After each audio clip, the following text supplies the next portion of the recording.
Greetings comrades, my name is Gigantos, and in today's video I'm going to be explaining to you why we Catholics and other Christians do not need to, when it comes to certain ethical problems, such as something like the trolley dilemma, where you have to choose between putting the lever and definitely killing one person, or not putting the lever and then letting 5 people die.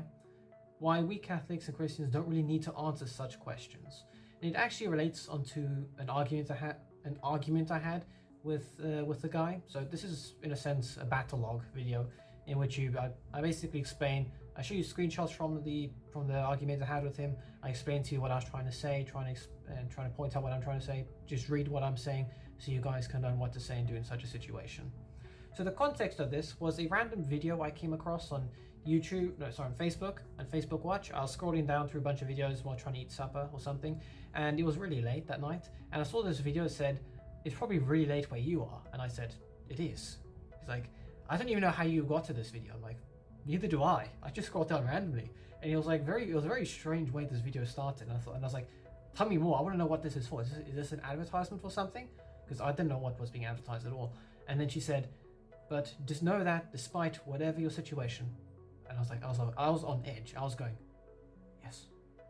And she said, "Know that God loves you." And I thought, "Oh, well, that's really nice. Thank you." And then she went on to talk about how if you need someone to talk to in a situation, you can go into our site, learn more. There are people out there who will want to listen to you. And I thought, that's really nice. Hope you guys, have a good, you have a good ministry. You help a lot of good people out there. And then I went onto the comments knowing exactly what I would find. Despite there being some people saying, "Well, yeah, I'm good, I'm thankful I talked to you, I'm glad I heard from you." Not good in argument. Then there was obviously people who decided to try and just target Christianity in general. And then I got involved with a couple of them. One guy said that he wasn't religious, he was just spiritual, and I said, demons are spiritual too, be more specific. And then there was another person, there was a woman who was apparently, I think, a neo-Wiccan or something, in which she tried to argue about the morality of religion, and I made a backfire on her. And she said, I'll meditate on the moon for you. And then I said 2 things. One, it's a new moon. Yeah, it's a new moon today. You're not going to get any meditations from the moon since you can't see it. And 2, you make fun of me because I'm religious, but you are meditating on a celestial object that literally moons you. It was funny because in that post she accused me of being a zealot or something. And I made it very clear that I'm not 1,900 years old, so I can't be a zealot. And if she thinks I'm zealous in my approach, she definitely has not argued with a lot of people. And then, actually, the main guy I argued with said "Gott mit uns" in German. I think he was just trying to trigger me, thinking that I was Jewish. And I said, "God with us" sounds better in Latin. But that's the kind of guy that the main guy I was going to argue with. And that's actually what I'm going to tell you about now. This is, I'm not going to use their real names. I may show their bit of the profile image, unless there's a face in it, but I'm not going to show you their real name. But that guy was just trying to find me on other comments to try and just, in a sense, stretch me thin in my argument against him. So his initial comment that I responded to, he said, I may just paraphrase. He basically said that Jesus loves watching all the sexual abuse and crimes occurring in the church. But he's perfectly fine with just watching it happen. So I'm re-recording this part of the video because I feel I didn't do a good enough job of explaining it when I originally recorded this. I'm not trying to launch a tukoke argument, I believe that's how you pronounce it. Basically, it's a type of ad hominem argument in which you're basically saying you're a hypocrite and you shouldn't really have a say in this. For instance, if you run a red light and someone says, "Why did you run that red light? You shouldn't have done that." Then you say back to them, "Well, you run red lights, so I'm going to rerun them too." Which is it's a logical fallacy, and that's not what I'm trying to do here. What I'm trying to focus on here is how the scale of the sex abuse crisis in the church is massively exaggerated. However, everyone just focuses on the sex abuse crisis in the church and completely ignores the actual problem elsewhere. There was a whole thing about the Boy Scouts a few years ago, which has sort of died down, and the schooling industry is still a massive problem in regards to sex abuse crisis. However, what this person does is he completely misinterprets my argument to be almost saying as if it's okay if the men of God sexually abuse children because it happens in schools anyway. And that's not what I'm trying to say at all. It's wrong regardless. You can't defend those who took part in the sex abuse crisis. You can't do that at all. Okay? It's absolutely disgusting what happened. However, Even the fact that this woman, although she never said that she's actually working for a Catholic company, he decides to bring up the matter about the abused children. And the whole thing about the torture and murder of children, he didn't actually specify what that's about, so I disregarded that in this statement. Jesus would not approve of what's happening in the sex abuse crisis. He wouldn't. He would be disgusted, as we all should be.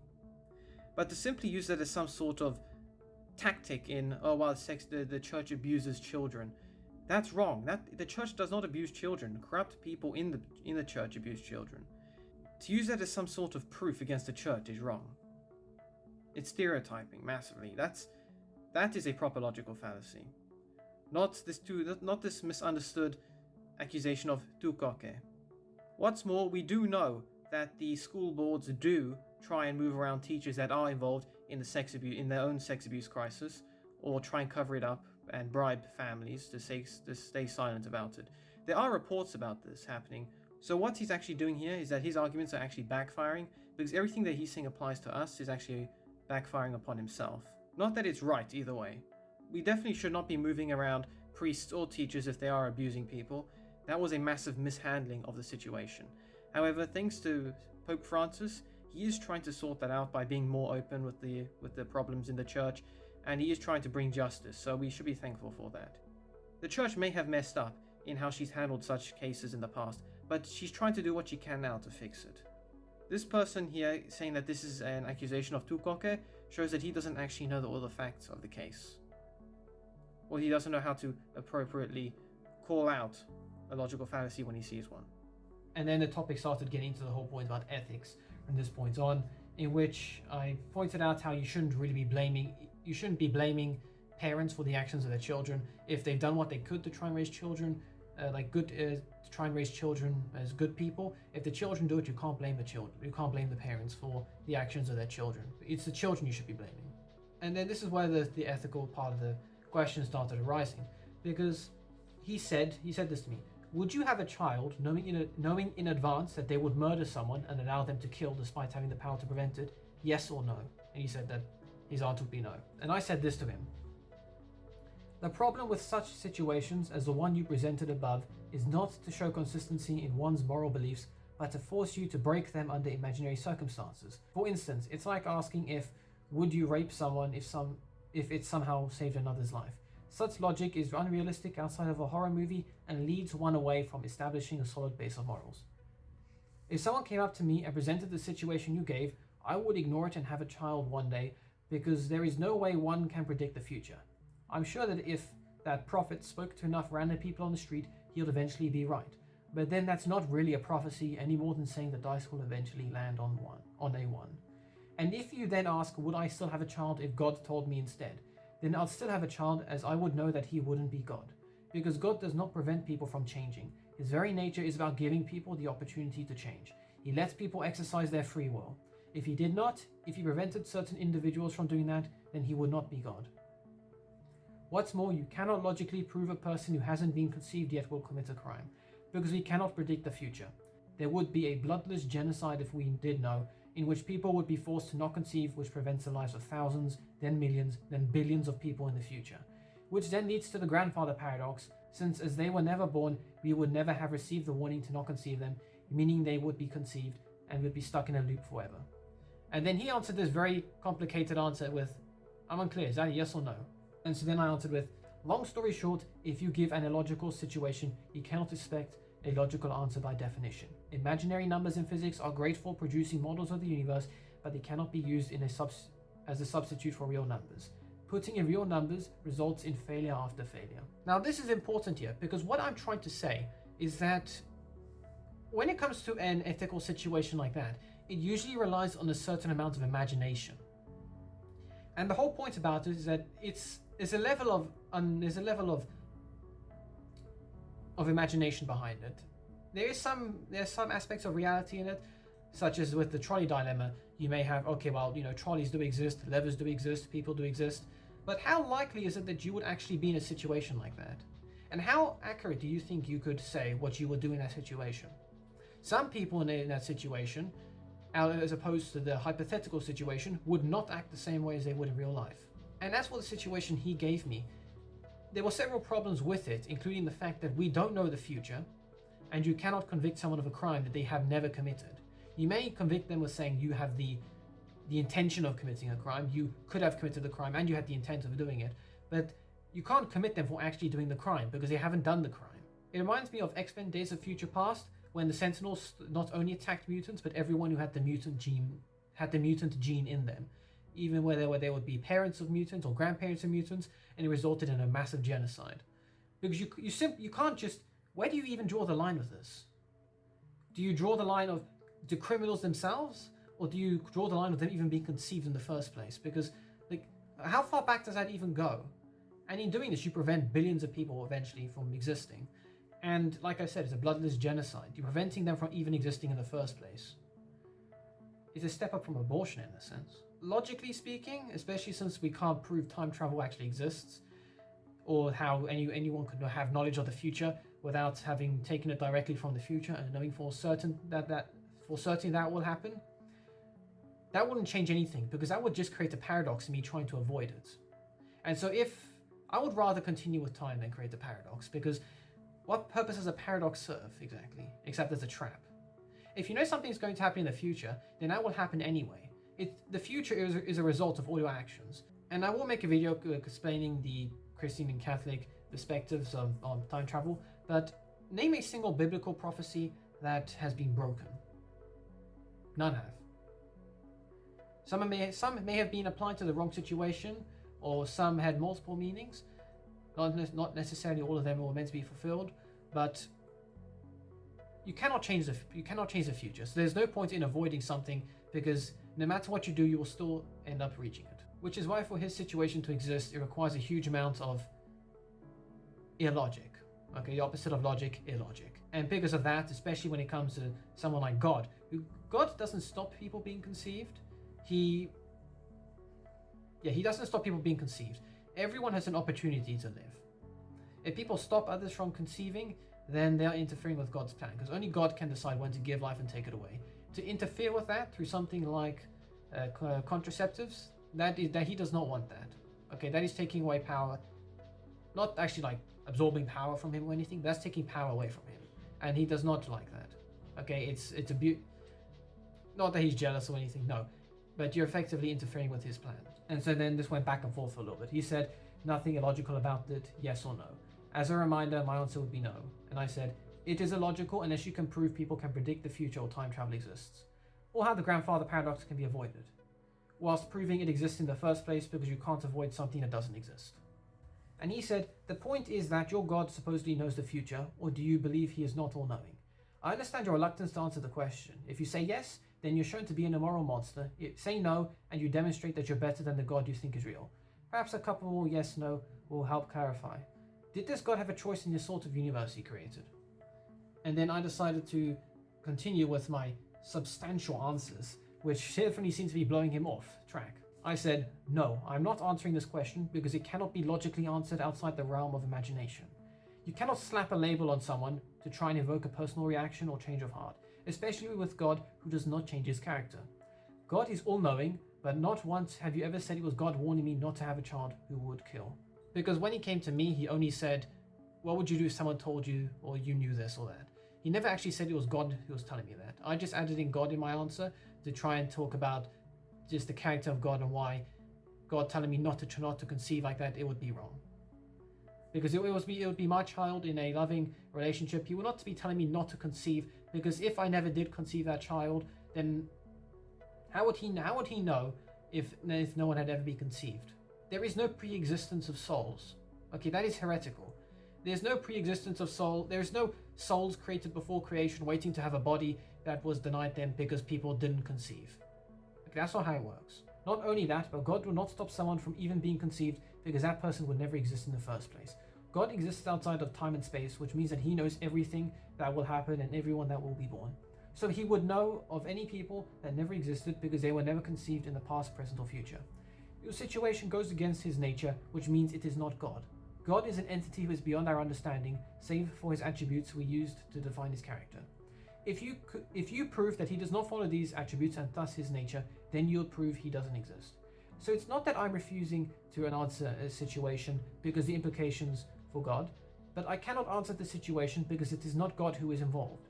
If you change his character to fit into your situation, then it isn't the God I worship that you're describing. You are instead using a twisted version of him that cannot exist because it goes against his nature. God is a God of logic, which means he cannot do anything illogical, because it would go against his nature.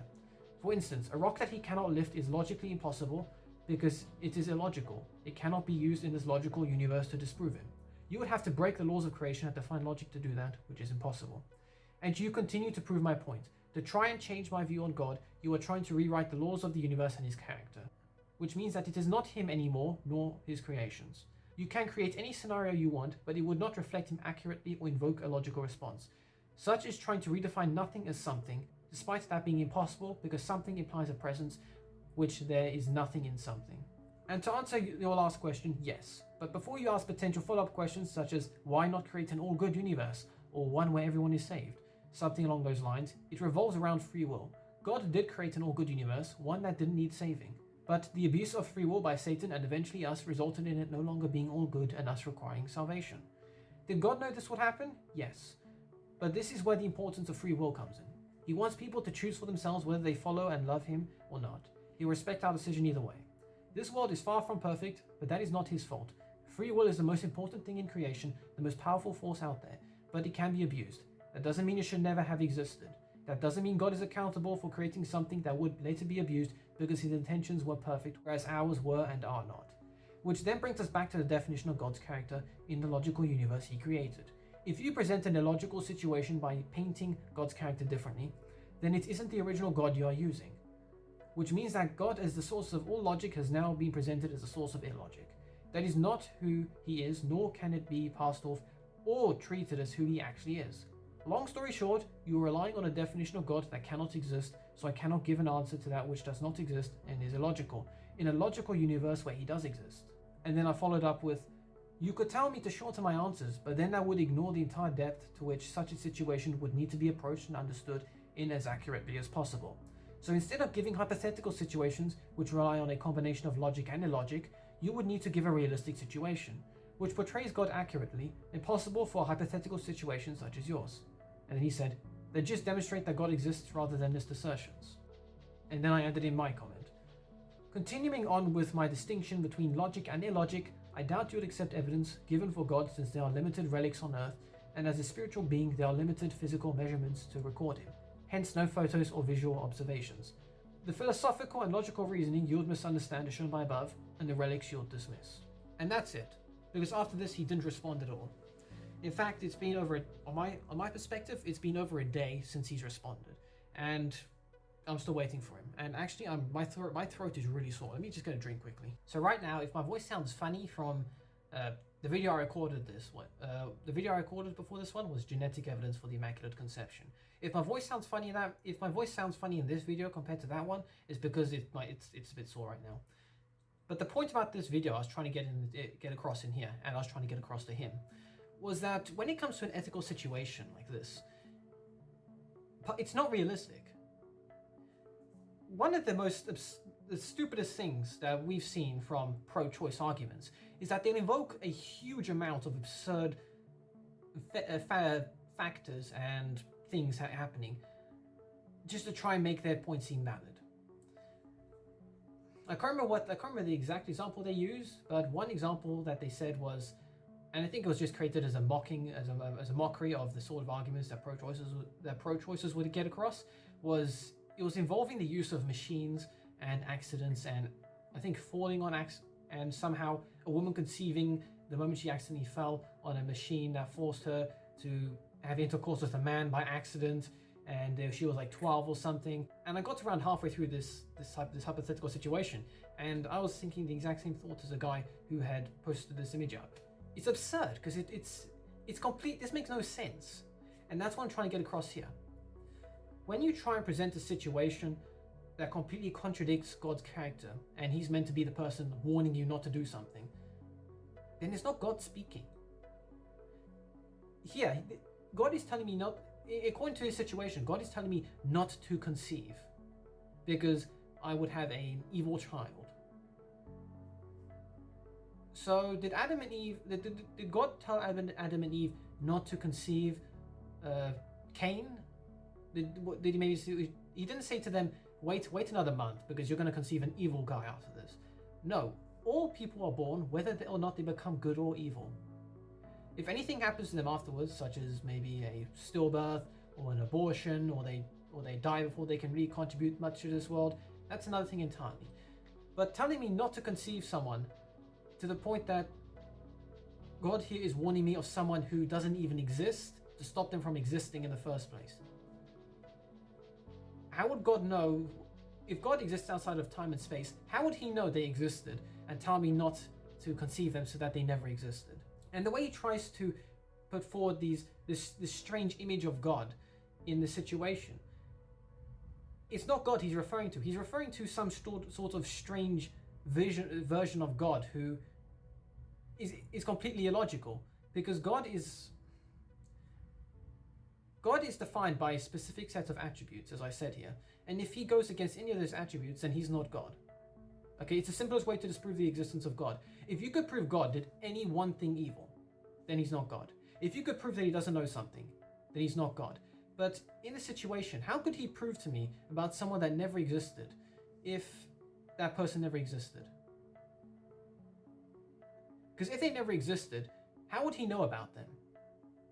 He wouldn't know about them unless they actually existed.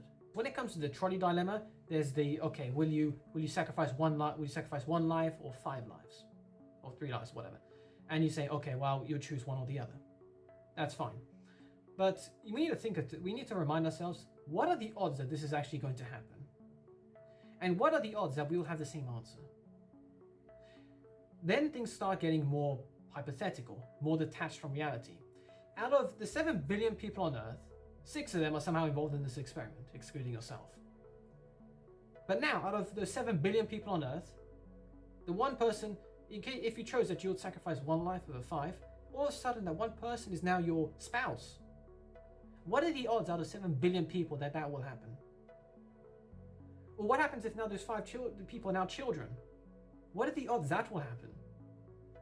When you get to these ethical situations and you start trying to invoke a change of mind, such as, okay, well, one life is less important than 5 lives.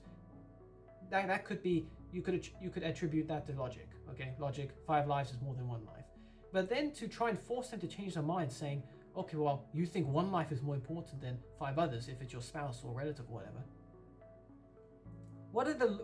They are literally bending the laws of that little hypothetical universe to try and invoke a change in response to, in trying to invoke you to change your response.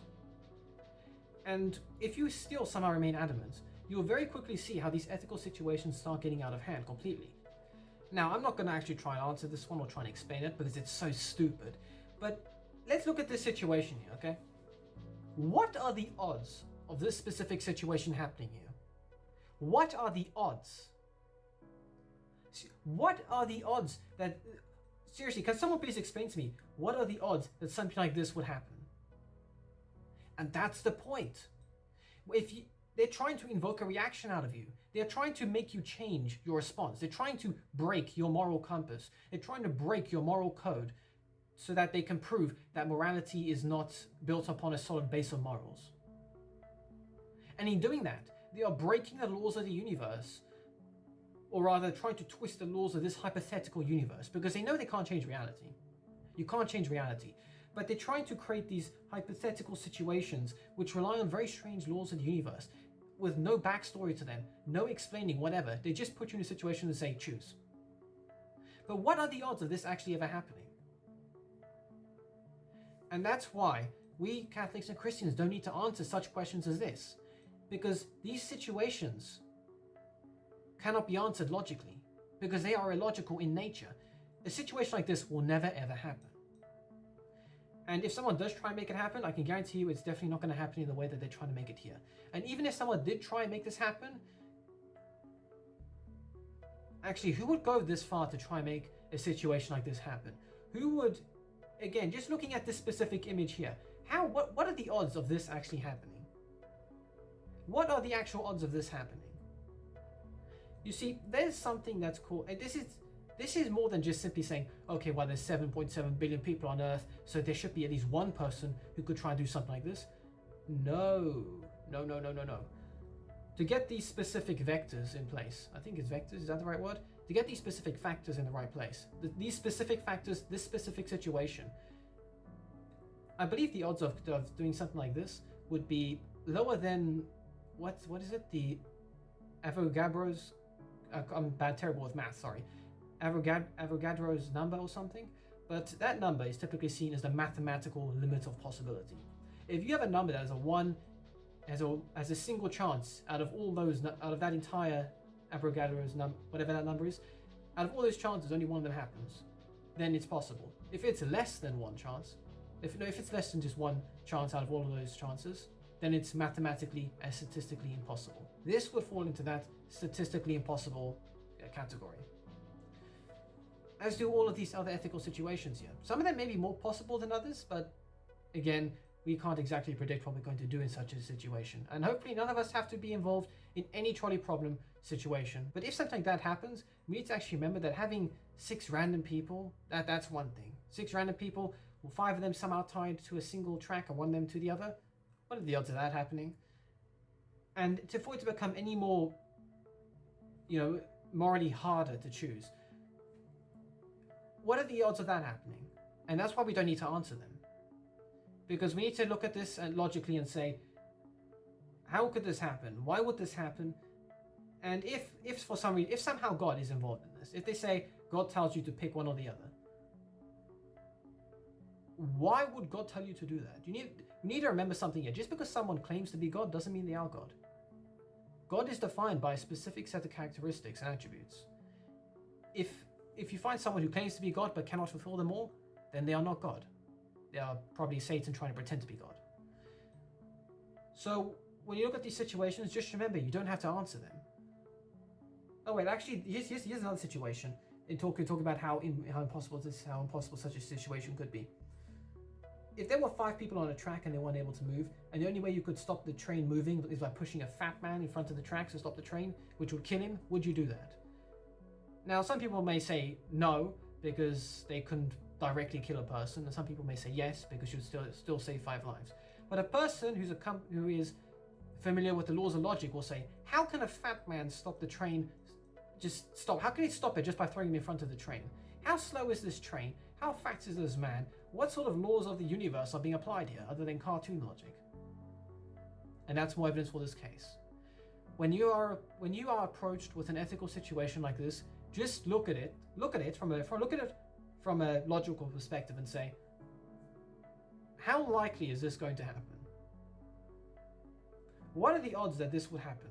What are the odds it would happen this way? What are the odds that something like this could actually happen to me, have significant people in it, and apply on some strange set of coincidences that make the odds of this statistically impossible? Because as long as something is detached from reality, it is illogical. And if it is illogical, we do not need to answer it. We don't need to give a logical answer, because you cannot give a logical answer to something illogical. And that's the point I'm trying to make in this video here. Sorry if this went on for a bit long, but that's the point. That's the point I'm trying to get across here. Remember that. Always look at things from a logical perspective. If it is illogical in any way, you don't need to answer it logically. You can just say, that's impossible to answer. Remember, something illogical cannot exist in a logical universe. If someone tries to invoke something illogical, just know that this is immediately, there's a realm of imagination here. And very quickly, they'll try and change the factors to try and make you change your opinion on something. So just be prepared for them to go from 1 to the square root of -1, which I say that because the square root of -1 is an imaginary number. Minus numbers, negative numbers, don't have square roots because they are negative numbers. And just like those imaginary numbers, imaginary situations like this have no logical answer to them because they are illogical.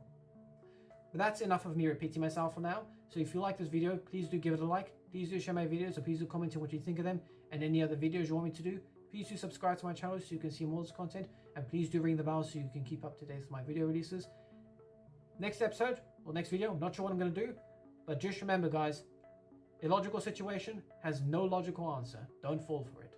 Do not let them break your foundation, your moral foundation, because they're just trying to make you break. But just resist. Remain on the rock and resist. But that's it for this video. So God bless you all. See you next video, comrades. Until then.